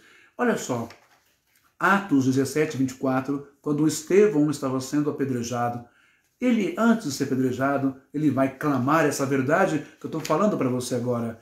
E, como está escrito em grego, o Estevão diz, Theos, que é Deus, Theos poion, cosmos kai paz, em autos, riparcho, koutos, kyrios, oranos, kaige ou katos, keons, en naos, queiropoietos, keiropoietos, ou cheiropoietos. O que está falando aqui em grego? O Deus que fez o mundo, fazendo menção a 2 Samuel 7. Lembra o que Deus falou? A terra é o estrado dos meus pés e... Pode, claro que pode, claro que pode. Agora que eu vi, eu vou deixar o nosso irmão judeu, Yahudim também, participar. Esse jovem tem uma sabedoria muito grande. Eu já vou te adicionar já. Eu nem sei como chamar, mas eu vou ver aqui. Se eu tenho como te chamar, vamos lá. Pede para entrar, assim, pede aí, que é ficar mais fácil. O Deus que fez o mundo e tudo o que nele existe, sendo ele Senhor do céu e da terra, não habita em templos feitos por mãos humanas. Quem disse isso foi Estevão, a igreja. Não é o irmão Ben, não é o judeu Ben, não é? Não é o judeu Rodrigo, não é o pastor Joel Rosa. Isso vai ser enfatizado por Paulo, que estava na hora em que Estevão estava sendo apedrejado e morto, porque pregou contra o sistema do templo, o monopólio, o dinheiro, tudo que você vê hoje na igreja. E Paulo vai dizer em Atos, ele vai falar assim: oh, meu pai, e agora, como é que eu faço? Deixa eu ver aqui. Aparece aqui. Não está aparecendo a solicitação? Oh, meu Deus, está vendo? É porque eles me bloquearam. Eu não tenho... E agora? Como que eu faço? Espera aí. Deixa eu ver aqui, irmão. Ver se eu consigo mexer em alguma coisa. Aqui vai aparecer o quê? Não, não é isso. Volta aqui. Será que é aqui? Tinha que ter para mim um bonequinho verde, né? Para eu te chamar. Deixa eu ver aqui. Apertei um botão. Não, isso não é. Apertar um outro aqui. Poxa vida, olha aí. Ah, que pena. Eles não têm. Não tem como achar aí, gente do céu. Como que eu chamo alguém para participar da minha live? Não é possível. Olha o que fizeram. Viu como eles perseguem? O irmão Joel, ainda bem que o senhor gravou o vídeo, hein? Você viu? Você viu? Ainda bem que o senhor gravou o vídeo. Não tenho esse dispositivo. Tiraram esse dispositivo da minha live. Pessoal do Facebook. O pessoal tá nervoso, né? Mas vamos lá. O Deus que fez o mundo e tudo o que nele existe, sendo ele Senhor do céu e da terra, não habita em templos feitos por mãos humanas. Olha, então se Deus não habita em templos e santuários feitos por mãos humanas, né, como diz lá, acabou de dizer aqui, e também em Atos, esqueci agora, mas Atos Paulo também vai falar, a mesma fala de Estevão, que o Altíssimo não habita em templos feitos por mãos humanas. Ok? 1 Coríntios 6, se não me engano, acho que 12 ou 20, ou 6, 19, vai dizer que o templo, o nosso corpo é o templo de Deus. E nosso corpo não é isso aqui, carne, não é baçar em hebraico, é a mente, é o espírito. Esse 17, 24, eu acabei de citar agora, de Estevão. Eu me refiro ao que Paulo também fala a mesma coisa. Mas enfim, irmãos, o terceiro templo está sendo construído, ok? E agora? Como ficam os outros lugares, os outros templos? E Jesus já condenou isso e já disse que você é o templo de Deus. E ele já, nos ensinou que nós podemos nos reunir. Você vai dizer para mim, mas Jesus disse, onde estiver reunido 2 ou 3 em meu nome, ali me farei presente. Mas ele não disse para você construir templo, lugar, logotipo, marca, CNPJ. As igrejas, por exemplo, do Apocalipse, não eram templos erigidos, levantados. Mas eles estavam sob perseguição católica, sob perseguição romana, sob perseguição do templo, etc, etc, etc. Tudo bem, mas o tempo passou, né? Eles se reuniam, as 7 igrejas da Ásia eram casas, eram lares, eram lugares. Não era um lugar erigido, um templo. Ele nem fez questão disso, porque a maior preocupação de Yeshua e de seu Pai e de Deus é reconstruir o ser humano, é a pessoa, o seu verdadeiro oráculo aqui dentro, a sua essência, sua comunicação com ele. Agora, se reunir para estudar é uma outra coisa. E não precisa pagar templo, tributo, gastar dinheiro caro, dar vida de bilionário para pastor, para apóstolo, para missionário, para presbítero, para fundador, para presidente, para profeta, nenhum. Isso tudo não passa de enrolação, de mentira, de uma tremenda corrupção, são ainda os fariseus, o espírito dos fariseus nos dias de hoje. Entende isso? Será que você pode compreender isso? Muito bem. Na próxima live eu vou trazer para você. Existe o pastor Joel, ele sabe, a filha dele sabe, existe um dispositivo do Google que dá para fazer a live entre 2, 3 ou 4 ou 5 pessoas, 6 pessoas. Eu quero ver com os irmãos aí, com o meu irmão Rodrigo e com o Joel, para que na próxima live possamos estar todos juntos. Mas aí é pelo Google, eu não sei o nome agora. No meu celular tem. Tá bom, Rodrigo? Vamos ver isso durante a semana.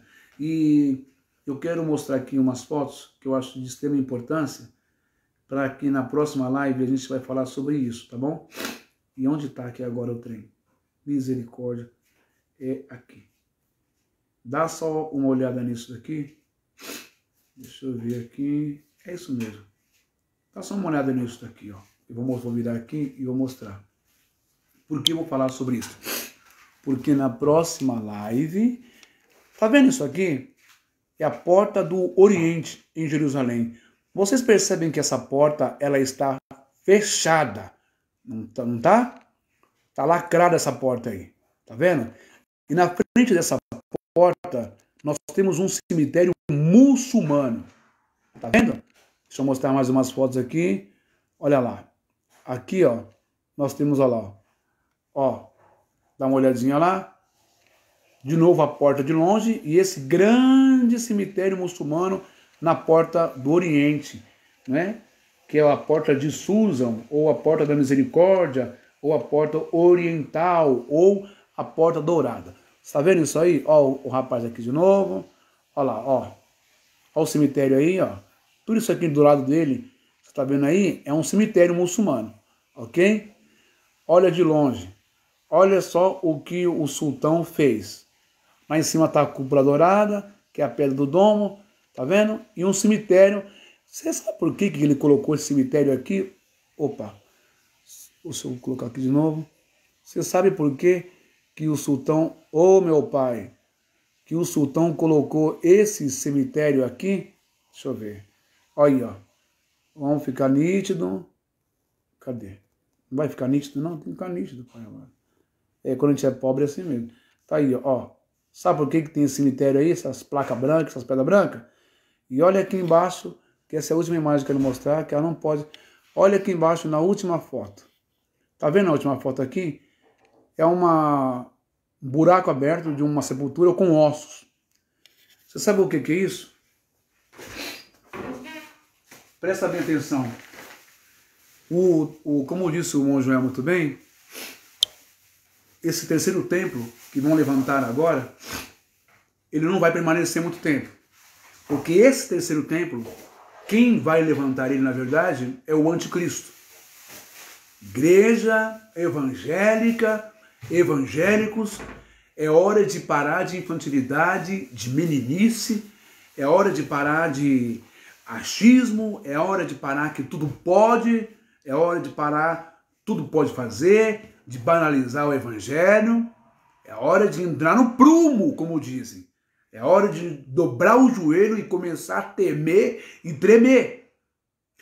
Porque todas as fotos que eu mostrei para você, da porta dourada, da porta de Susan, essa porta, existe uma palavra que diz, a porta que Deus abre, ninguém fecha. A porta que Deus fecha, ninguém abre. Só que essa porta aí, ela não foi fechada por Deus, não. Ela foi fechada pelo Suleiman. Suleiman foi conhecido como magnífico e no Oriente como o legislador. Torna-se o califa do Islã e sultão do império. Aqui não tem nenhum ataque ao Irã, ao islamismo, aos muçulmanos, ok? Então ele se torna o sultão do Império Otomano em 1520. Ele reergueu as muralhas da cidade, você vai entender por quê? Da cidade velha de Jerusalém, as mesmas que são vistas hoje. Em 1541, após a reconstrução da muralha de Jerusalém, o poderoso sultão decidiu fechar definitivamente a Porta Dourada, que é essa que você viu aí. Se você já foi em Jerusalém, você vai ver ela lá. E vai ver o cemitério colocado bem na porta dela. Por quê? Presta atenção. A Porta Dourada, usando pedras, que está fechada, você viu. Acredita-se que o generoso e justo Suleiman, esse sultão, responsável pelo ápice do Império Otomano, conhecia, não é?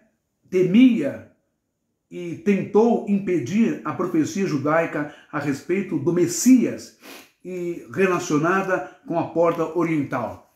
Ele teve medo, naquele tempo dele, de que a profecia de Ezequiel 43, do 1 ao 5, se cumprisse.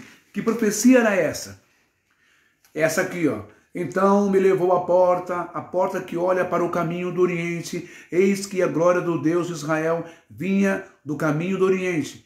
E a sua voz era como a voz de muitas águas. E a terra resplandeceu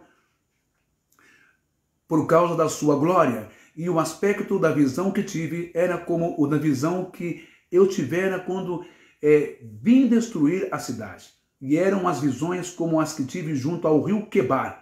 E caí sobre o meu rosto. E a glória do Senhor entrou na casa pelo caminho da porta, cuja face está para o lado do Oriente. Essa porta do Oriente está aqui dentro da profecia de Ezequiel. E levantou-me o Espírito e me levou ao átrio interior, e eis que a glória do Senhor encheu a casa. Além do fechamento da porta oriental, o Suleiman, esse califa, não é? Sultão, ele estabeleceu um cemitério. Eu não mostrei para vocês o cemitério na foto? Que está na porta, fechando as duas portas? Então, um cemitério muçulmano à sua frente. Mas você sabe o porquê que o Suleiman colocou um cemitério lá? Como foi lido, ele era um hábil e ardoso estudante das religiões. Então ele estudou Ezequiel, ele sabia o que estava escrito e que a profecia poderia se cumprir. Só que ele achou que ele iria se cumprir no tempo dele.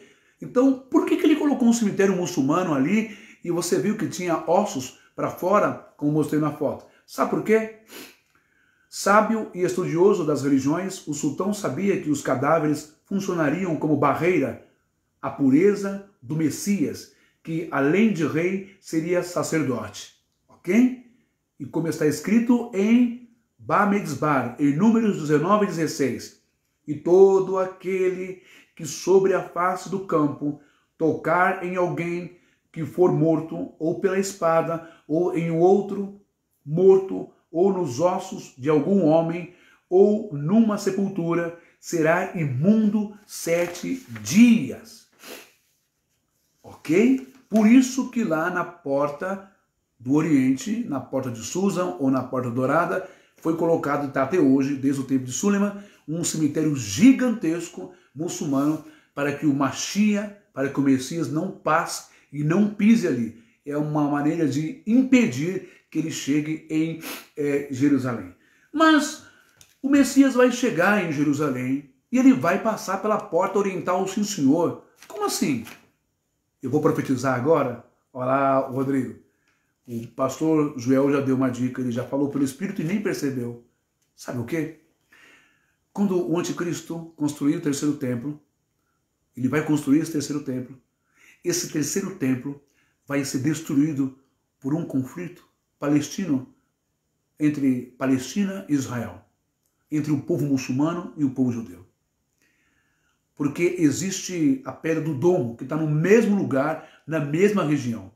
Vai ser necessário várias negociações, vários tratados de paz, para que esse templo seja erguido. Está começando, mas concluiu esse templo?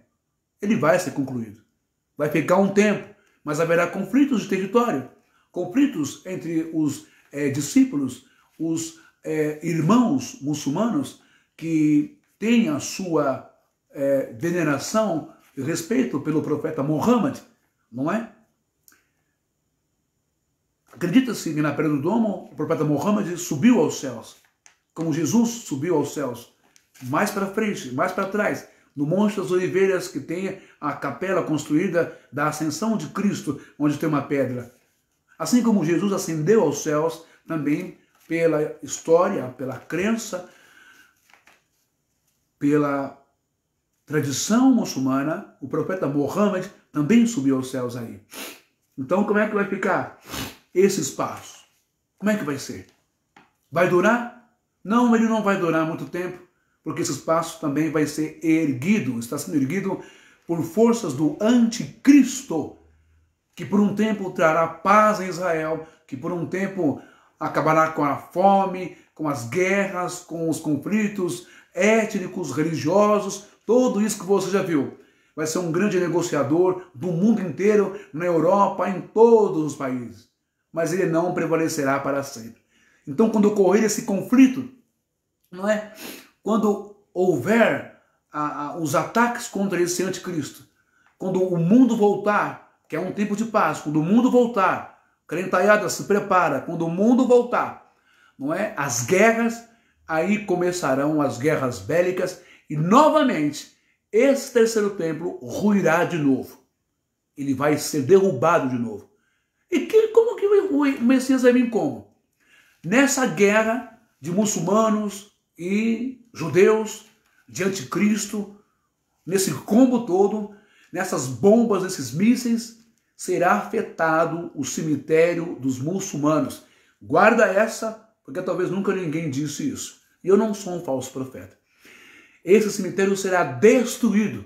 Esse lugar será varrido, será limpo de novo. Será restaurado. E o Mashiach, o Messias de Israel, pisará neste lugar como sumo sacerdote. E entrará pela porta, porque aquelas portas serão abertas de novo. E ele passará triunfante pelas portas em Jerusalém, o Mashiach, o Messias que virá. Ele erguerá novamente o seu templo, que durará para sempre. E vamos ler isso. Ezequiel 43, 7, para encerrar. Vaiomer em hebraico, Vaiomer Elai ben Adam, et mekon ksei, veet mekon kapot, Hagelai Yasher Shan Esher Kan, Bezukhan, Benei Israel Leolam, Velo Yatan Yatemu Od. Yatemeu Od, perdão. Beit Israel Shem, casa de Israel, Beit é casa. Kadesh Remach Umelach Reichen, Bizenutan, Uverferem, Uvegerei, Malek Reichen, Bamotam. E me disse, em Ezequiel 43, 7, filho do homem, este é o lugar do meu trono e o lugar das plantas dos meus pés, onde habitarei no meio dos filhos de Israel para sempre, e os da casa de Israel não contaminarão mais o meu nome santo, nem eles, nem os seus reis, com as suas prostituições e com os cadáveres dos seus reis, dos seus altos. Nem os cadáveres dos seus reis nos altos. Ninguém mais contaminará. Nem sumo sacerdote, nem fariseu, nem papa, nem protestante, nem pastor, nem presbítero, nem missionário, nem falso apóstolo, ninguém mais. Só o Mashiach, só o Messias, só Yeshua, ok? Zacarias 1,16. Lakhen chomer amar Yehovah, Shaveti Jerusalém, Berachamim beit ibanech, Bach neon Yahever Tsavot, Vekavach, Inater al Jerusalém. Portanto, o Senhor diz assim: voltei-me para Jerusalém com misericórdia. Jesus vai voltar. O Messias vai voltar. A minha casa, nela será edificada, diz o Senhor dos Exércitos, e o cordel será estendido sobre Jerusalém. Zacarias 6,12, para acabar. Ve'amarretam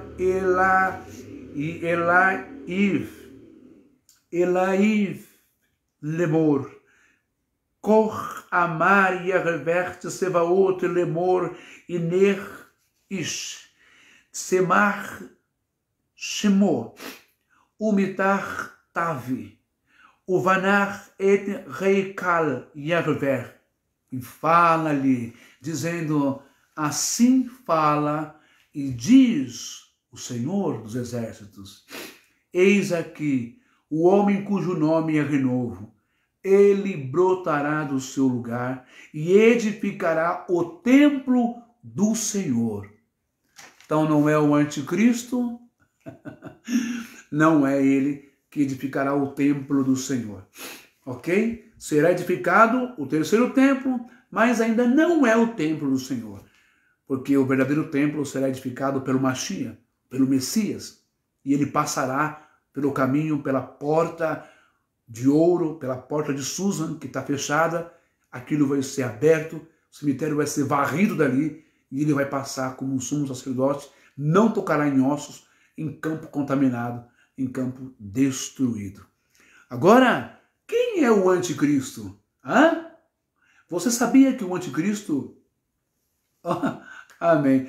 Seja bem-vindo mesmo. Sabia que o anticristo já está no mundo, mora em Nova York, nascido em Israel, foi consagrado em Israel, anda junto com Donald Trump e até mesmo acredito que o presidente do Brasil pode ter tido contato com ele. Você sabia que ele já está sendo preparado, ele já está dando as suas cartas, ele já está coordenando, investindo bilhões e bilhões de dólares na ajuda do Instituto do Templo para reconstruir o terceiro templo, que é o templo dele em Jerusalém? Você quer saber quem ele é? Você quer saber o nome dele? Não é Emmanuel Macron, crentaiada. Emmanuel Macron pode ser um agente facilitador, alguém que participará, mas ainda não é por causa do nome, Emmanuel, Deus conosco. Não é o Emmanuel Macron, o presidente da França. Não é. Para ser o de Cristo, tem que ser judeu. Mas não é Emmanuel Macron, mesmo que ele seja de origem judaica. Não é. Ele está nos Estados Unidos. Já apareceu na TV várias vezes, ao lado de Donald Trump. Mas você vai saber quem é na próxima live que eu farei e vou tentar fazer pelo Google ou pelo Instagram.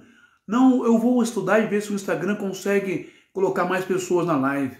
Tá bom? Eu acho que eu consigo pelo Instagram, porque o Facebook não me dá essa oportunidade mais. Tá bom?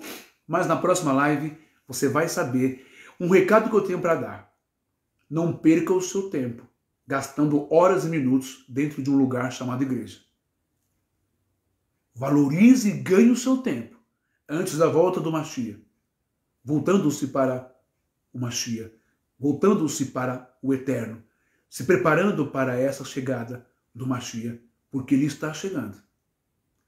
Não é o rabino ou o judeu, o professor na escola hebraica de Jerusalém, o tal Hanukkah, que todo mundo achou que ele era o Messias. Não é ele. Fique tranquilo com isso, ok? O Mashiach está chegando. Está chegando. O anticristo já está aqui. Já está investindo. Ok? E todo o povo de Israel está na mão do anticristo, como está nas profecias. Ok? E o nome dele em hebraico é o nome que se encontra justamente nas profecias. Forte isso, né? Profundo isso, né? Você que nunca creu, que nunca acreditou, não é? Você que fica aí seguindo teologia reversa, não vai acontecer, é papo furado, é maionese, é utopia, é mito, é lenda. Se prepara que na próxima live eu vou te revelar, junto com o irmão, com o rabino Rodrigo Venâncio, e junto também com o pastor Joel, nós vamos falar sobre isso, passar algumas coisas para ele. Tá bom? Shalom, que Deus te abençoe, uma excelente noite, uma excelente início de semana, de segunda-feira, com trabalho, com saúde, com bênção, com graça, com vitória, com proteção de Hashem, com a proteção do Eterno, ok? Que Deus te abençoe e te guarde, a sua casa, os seus animais, suas plantas, seu imóvel, seu quintal, sua empresa, seu trabalho, sua ida e volta do trabalho para casa. Abençoe os seus filhos, seus netos. Que Deus abençoe toda a nossa família. Obrigado, Rodrigo. Shalom. Obrigado, pastor Joel. Shalom.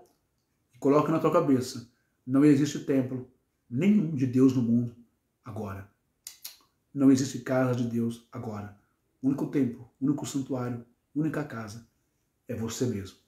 Portanto, seja livre de tudo isso, desse tributo, dessa cobrança, desses impostos, dessas campanhas. Tenha uma experiência com Deus, com o Espírito Santo, assim como você crê.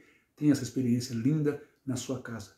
Seja livre, se prepare, porque Yeshua, o Mashiach, o Messias, está voltando. Você vai saber mais sobre isso na próxima live. Até a próxima.